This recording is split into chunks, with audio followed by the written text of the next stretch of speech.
बाबा जी है भंडारपुरी के बाबा जी है गिरतपुरी के बाबा जी है भंडारपुरी के बाबा जी अर्जी विनती करत हन बाबा आज ऊँच करावतन गा हम लालत के महंगाई के भूत बाबा या न भूत भगा देगा हम लालत के महंगाई के भूत बाबा या न भूत भगा देगा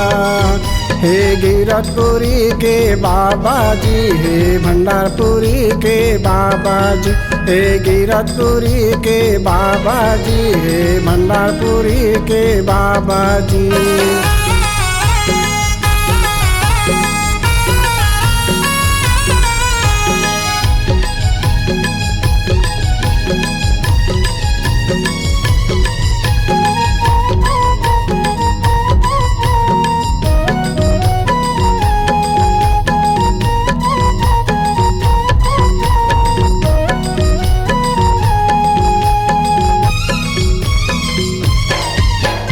काम करत हमर उमर के आगे निकले गरीबी के लादागा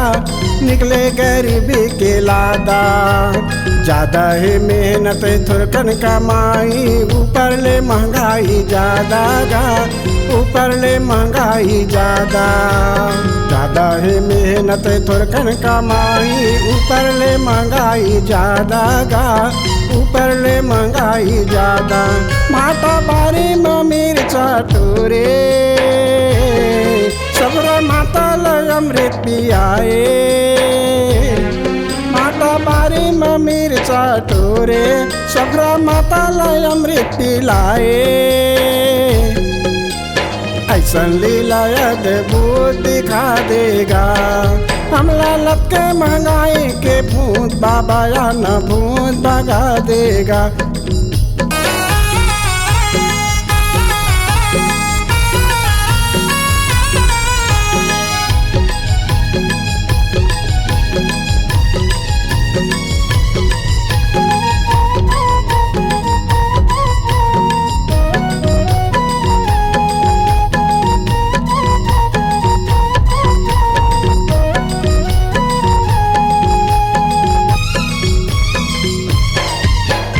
जेकर ऊपर तोर कृपा का बाबा खाली झोली भर जातेगा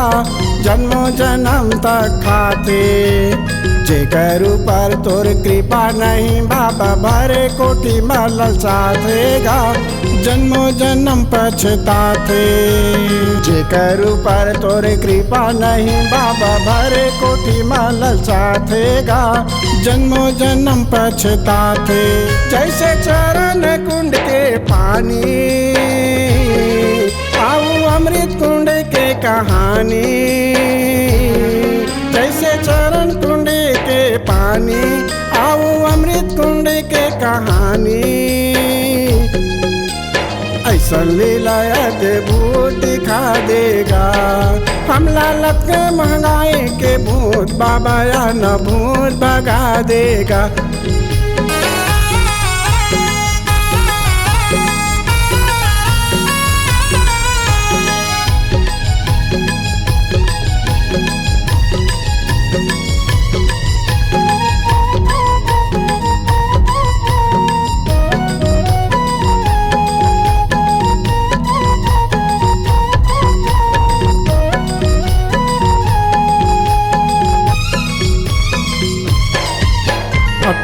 दिसंबर जन्मदिन के बाबा मनावतन जयंती उत्सव गा मनावतन जयंती उत्सव हे सृष्टि के रचैया पिताजी ए तो तोरे से है संभव गा